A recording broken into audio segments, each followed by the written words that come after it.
had to hold it. Oh my God, are Oh you my okay? God. I was like, get that line out. I saw you. I was like, is he gonna cry?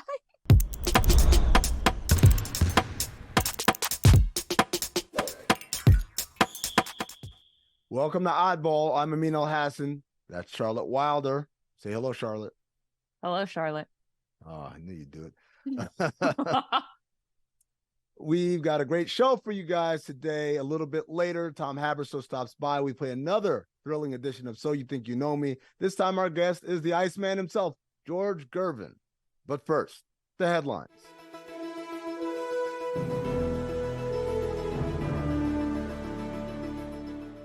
We begin with our contractually obligated Victor Wembanyama segment. That's right.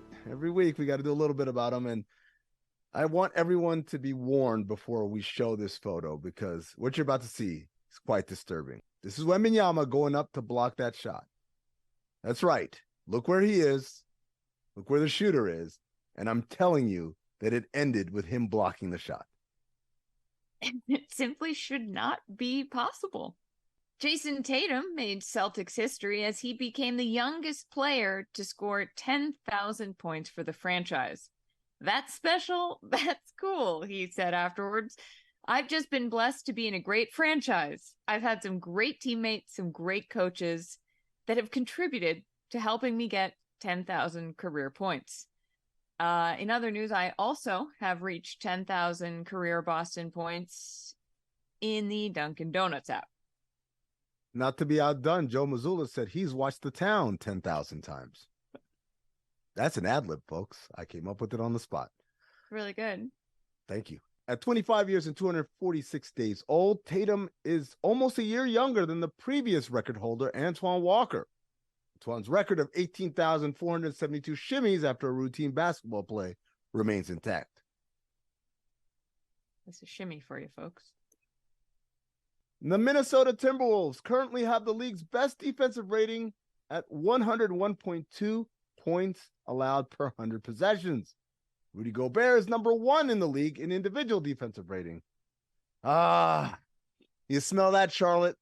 It's small sample size theater season. Yeah, the T-Wolves have the best defense in the league through the first 5 games. Charlotte, do you know what the equivalent of that in the NFL would be? I can guess, but I'd rather you tell me. It would be like crowning a team the best defense 2 minutes into the first quarter of game 2. Yeah, that's right. Think about that. Think about the second game of the season, a minute or so into the first quarter, like, yep, we did it. We're number 1. Suck it. Still longer than Aaron Rodgers lasted, I might point out. Sorry. Too soon.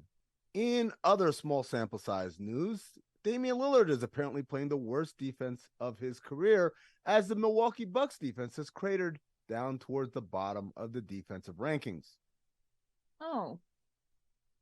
Having trouble with your point guard's defense, Milwaukee? Couldn't relate. The reviews are in, Charlotte, for the in-season tournament, and everybody's loving it. Coaches, players, broadcasters, Draymond Green. It was like a playoff game.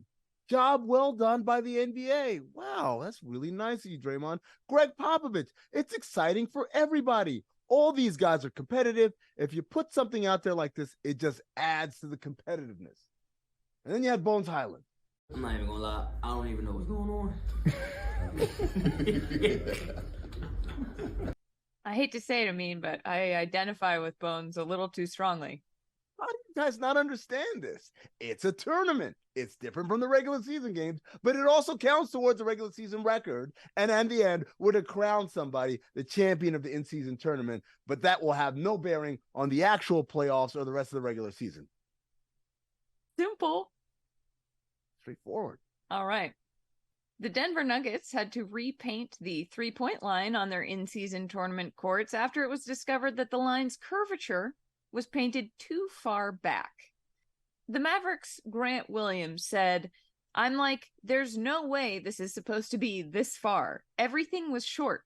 Plus, I could just tell from the perception, either it was the blue court and it's messing with my eyes in the empty arena, or this line is long. I mean, you know what's worse than getting the three-point line wrong? What's that? The in-season tournament courts in general. Oh. You ain't lying. Speaking of new courts, the Miami Heat unveiled their special edition Culture Court, which sounds a lot like the place you go when you get canceled. Oh my God. Who's the judge in Culture Court? It's Twitter. Yeah. It's just a floating X, I guess. It's an app. It's just an app. Yeah. Shout out to the Uncontested podcast. I guess they were inspired by the Heat's Culture Court and suggested that OKC just list out all of the draft picks they have for the next 7 years. That's depressing, man. It's horrifying. They got to be stopped. Someone get to the bottom of this. What's that? Tim McMahon got to the bottom? Okay. ESPN's Tim McMahon wrote a feature on Sam Presti and the Oklahoma City Thunder, which included a quote from Presti saying, quote, "I'm not trying to dismiss everyone's excitement, but we're not a 500 team. We have to finish our breakfast before we start acting like we're on the cusp of something." Sam, you started cooking breakfast 4 years ago. Serve something already. Sam, the eggs, they're too old. Don't nobody want old ass eggs. My favorite thing about this very well written article, let me be clear. Tim McMahon does an excellent job, and he did an excellent job, detailing what's going on with the Oklahoma City Thunder organization. But none of the quotes that he got were exclusives or with a sit down from Sam Presti. They were all from Sam Presti's preseason media availability. He does 2 of these kind of State of the Union addresses, one before the season and one after the season. And that's where he jams it all in. He spoke for 34 minutes and then had a 77-minute Q&A session. Outside of that, there were no quotes from Presti on the record or off the record, or for that matter, anyone else in the Thunder organization who wasn't caught on the record, like in a media scrum or media availability. You know what the O in OKC stands for, right, Charlotte? No. Omerta. That's a Godfather thing. Yeah, that's a mob joke. Yep. Organized crime. In the Warriors' loss to the Cavaliers over the weekend, Draymond Green was not pleased with the ref's decision not to call a foul on a groin shot from Jarrett Allen. Draymond, clearly in pain following the collision, voiced his frustration on his Instagram story, writing, "The Draymond Green Rule is only a rule when Draymond Green is delivering, ... Cool. Well, yes, Draymond. If you call it the Draymond Green Rule, it will only apply to Draymond Green. You have to rebrand, my dude." Sticking with the Warriors, Steve Kerr pushed back on criticism of Jordan Poole following remarks by Draymond Green, calling the Warriors' chemistry last season, quote, awful. It's unfair for people to just point at Jordan. That's wrong. I mean, last year went haywire for a lot of different reasons. Jordan was fantastic while he was here. He helped us win a championship, and I hate that he gets any criticism. Kerr went on to say, honestly, the biggest thing is the veteran experience. I got to tell you, Corey Joseph has barely played, but he has made such a dramatic impact in our locker room, on our team. We have such a better balance of veteran experience and kind of the right number of young guys, to be perfectly frank. I think last year we were overloaded with youth and, trying to develop too many people at the same time. Overloaded with youth and trying to develop too many people at the same time? Sounds like dating men in your 20s, am I right? Oh! James Harden made his long-awaited season debut with the Clippers last night at Madison Square Garden as they took on the New York Knicks. In his first game as a Clipper, Harden... All right, so here's the deal. Full disclosure. We taped this on Monday afternoon, well before Harden ever even got to Madison Square Garden, so I don't actually know what he did or how he did or even if he played or not. So just bear with us and play along. And the priest says, "That's why I have 2 left feet." I mean, you are so right. That is exactly what happened. All right, coming up. So You Think You Know Me with the Iceman, George Gervin.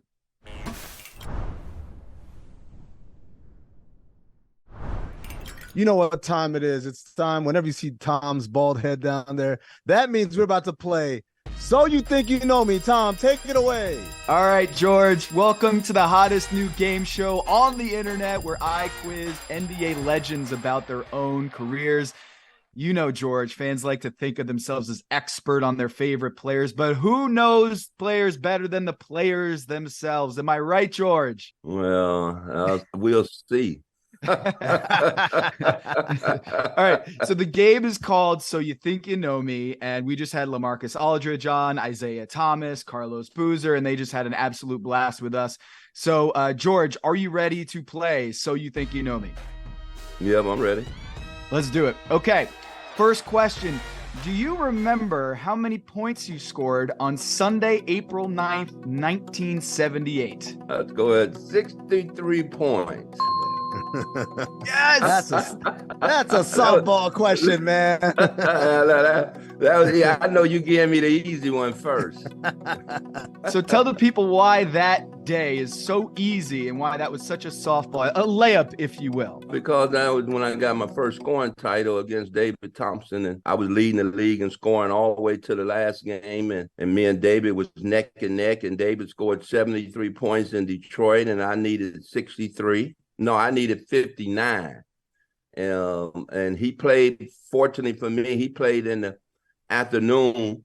So I played that night. So I kind of knew what I needed. So I got 63 in 33 minutes. George, what did David say to you after that happened? He said, well, if anybody can do it, he knew Ice could. What a compliment, man. I mean, and you know, that registered to me more than me scoring the points is how he handled it. You know, I'm still proud of him today, how he handled it, you know. I mean, because he could have went in another direction, man. But I probably would have did him the same way just because of the respect we have for one another. So what's amazing is there is no video of that game, or at least I've never come across it, or David Thompson's game, which makes it even more mythical. But George, I did get my hands on a box score, okay? And one of your teammates in that game tallied 8 assists, more than anybody else on the Spurs. And that player just so happened to be in his final game of his NBA career. And I'm wondering if you remember which player in that game. I'm guessing a lot of those 8 assists went to you. Who was that teammate that racked up 8 assists in that famous game? Oh, wow. If I could take a guess, man, I'd say Louis Dampier.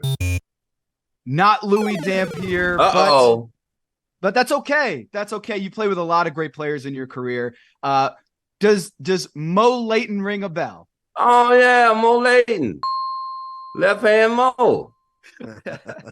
Mo was one of the guys for me. You know, he was a veteran, and Mo was a motivator. You know, so Mo kept edging me on, you know, to get the scoring title, man. So when you say that, you know, it do bring back wonderful memories with Mo. Mo played with me a few years. I believe, and he was more of a journeyman, but he was, to me, he was well-rounded in the game of basketball, man. So he knew the game, man, and he was a motivator, man. So that's a name out of the past for me. Left hand Mo is almost as good a nickname as the Iceman. I know, Mo Layton. How did Mo like to get the ball to you? Well, you know, he just got it to me, you know. I mean, and back when we played, he can get it to you in the right spot where, you know, back then when we played, you couldn't put it on the floor in order for it to be an assist from, you know, one of the players, you know. So Mo understood, you know, where I like to score, and, you know, I knew where I like to score, and that was as close to the basket as I can get. So, you know, that's probably the reason, you know, Mo got them kind of assists, you know, because I was the one, basically the only one shooting. I've been a basketball fan my whole life pretty much. And that day, April 9th, is one that everyone who loves basketball history knows about that day because of what you and David Thompson did. And we've heard the numbers and we've heard all that. What I've never heard was who was checking you? Who was guarding you that day, George? Who got the brunt of that onslaught of offense. Well, I always say Casper the Friendly Ghost was guarding me, man, because I was going through guys. But, E.C. Coleman. You remember a guy named E.C. Coleman? Mm-hmm. E.C. Coleman was known around the league for, he was about 6'7", 6'8", and he was a good defensive guy. And then Aaron Rodgers is another one about 6'7", 6'8", that guarded me pretty well. But, I was on a roll, I was in a zone. So, it wasn't too much they could do with me at that time, once I got going. The only one who can guard George Gervin is George Gervin himself. That's the only one who could stop him. All right. I mean, I had my bad days. Well, surely this really great day happened where you walk into the arena and apparently, according to my research, there was 10,000 posters distributed out to the fans who showed up to the. Do you already know what I'm talking? Golden State Warriors. Okay, I'm going to show the poster that became known as the Bruise Brothers, your teammates, a photo that was distributed, 10,000 posters from Kinney Shoes, a big-time shoe department store. This photo right here, I'm trying to get it not blurred by the screen. Oh, wow. They're the Bruise Brothers. So there's 6 players in this photo. I'm wondering how many. This is 1980. Your teammates, the big rebounders and shot blockers. I'm wondering how many of the 6 players that became famous for the poster on the Kinney Shoes flyer that went to the 10,000 fans, or how many of these teammates can you name? Let's see. The rebounders, the big dudes on the team in 1980 that helped you. Was that George Johnson? That's right, George Johnson, right here. On the left side of this photo, shot blocker, led the league in shot blocks that season. Was that wow? Did I say George Johnson? Yeah. You said George Johnson. There's another Johnson, a teammate on your squad there. Yeah. Was it Reggie Johnson? Reggie Johnson, that's right. The rookie himself, who was, I think, the 15th pick that year out of Tennessee. Yeah. Was that was Stoney? Man, yes, it's Kevin Ristani. Yes, it's 3 for 3. Wow. Kevin Ristani, who was Big O on your team, the guy you play with more than anybody in the Spurs career. Oh, he's on Oberdeen? That's right. Yeah. And then there's one more in there, ain't it? We've got a guy who played 13 seasons in the NBA from DePaul, known for probably his Bulls career, a little bit more than his Spurs career, but he played 2 seasons with you with the Spurs. His first name, Dave, last name. Oh, yeah, Dave Corzine. That's right. Man, I love my teammates, man. The last one we have here is 7-year NBA veteran number 30 from Shelby, Michigan. Oh, you talking about is that oh wow. Is that Paul Griffin? This guy. Wow, this guy. George. Just named all 6. George Gervin. Wow. 6 of them. That was, guys, for those who don't know, the Blues Brothers came out that year, and this was a big marketing push for the squad. And this was the Detroit Pistons, the bad boys before the bad boys. So these guys, they helped you a lot this season, yeah? Yes, sir, man. Them guys, man, that's what I'm saying, man. I never forget them. I mean, them guys, man, I used to tell a guy, man, he on me, man, get him off me. Man, them brothers used to get them off me too, man. I mean, they say, bring them over here and then come back this way real hard. Boy, I tell you, man, it was fun playing with them guys, man. George, do you remember that photo shoot? Not really. But I do remember the poster. Right. I mean, I didn't know it was Kenny Shoes, but back then, I mean, we were scraping to do things. As far as marketing, we were new. I mean, we were small market, man. But I appreciate them guys so much, man. They really helped me with my career. Well, last thing before you go, before I go. I noticed, these were 6 of your teammates here, but one of the things that always stuck out to me is the fact that you were the scoring leader in not just that season against David Thompson. Do you remember who you beat, the runner-up in your scoring runs, the other 3 scoring titles that you had? Any of the scoring title would-be's if George Gervin didn't exist, the ones that you beat? Well, it had to be World Be Free, one of them. This guy. George, you know yourself very, very well. World Be Free, you beat out twice. That's why I've been married 47 years. Touche. No, well, I know David and it was World. I know Adrian Dantley beat me the year I didn't win it. I didn't win it 400 years in a row. So I won. Last one was in 82. 82 was Adrian Dantley at number 3. Number 2 was Moses. Yeah, Moses Malone. But Moses beat me out of MVP that year. Yeah. You know, I couldn't. Moses deserves it. George Gervin has beaten the "So You Think You Know Me" game. He is unbelievably good after all these years. I mean, this was amazing. Thank you so much, George. And I learned a lot from your book. I appreciate you doing this. And a lot of this research came from there. So thank you for that. And you really know yourself.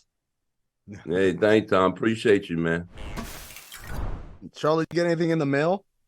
No, did you?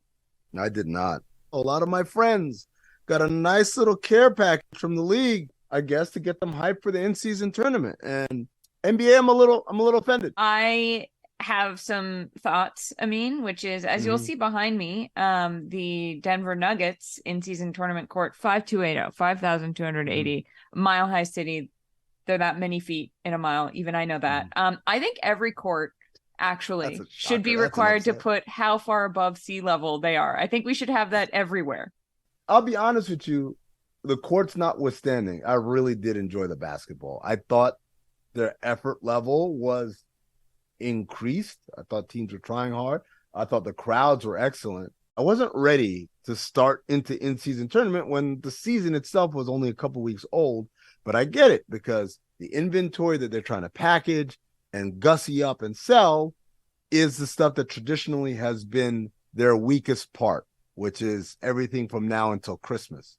I also think that I don't know if it felt too soon for me. I feel like you have some tournament games, some non-tournament games, so it mixes it up a little in a way that I actually think can kind of sustain over that period of time. I also think, though, that even players who said, I don't fully understand what this is, like Damian Lillard was like, I don't really know. All I know is we're trying to get to Vegas. And the trying to get to Vegas part to me was the most important because he clearly knows what the end goal is. And he's saying, even if he's just saying it, he's saying he cares about it. These guys are competitive. There ain't nobody walking onto the court wanting to lose. I do want to address one last thing, though. That some people have said you'd like to see a more tangible reward for winning it, like an automatic playoff berth or an automatic play-in berth. And I don't want to see that. Like 5 months of regular season basketball becomes instantly meaningless. It has to be valuable for its own sake. Not at the most, if you want to give a reward, maybe you get an extra draft pick. The playoffs and the play-in have to be about your regular season resume. It can't be about something you did for a couple of weeks in November and December. Well, and that's the whole point of this thing. The whole point of this thing is to build its own value. The whole point of this thing is to matter in and of itself. And I think that the level of competitiveness within NBA players, coupled with that amount of cash that we talked about a few episodes ago, can really change somebody's life. I mean, the first year of anything is always a little wonky. And I think it's the next couple of years that determine whether this matters and how much players care about it. But I hope they do, because I've enjoyed it. I've been like, what are a funky court. This means it's a little different. Right. The tournament games are on Tuesdays and on Fridays. Today is Tuesday. There are no games today because it's election day. So they wanted everyone to go out and be able to participate in the democratic process. So shout out to the NBA for being very, I guess, civic minded. Yeah, go vote if you can. We still have to work though, so Yeah, we're here. it's not like I got a day off.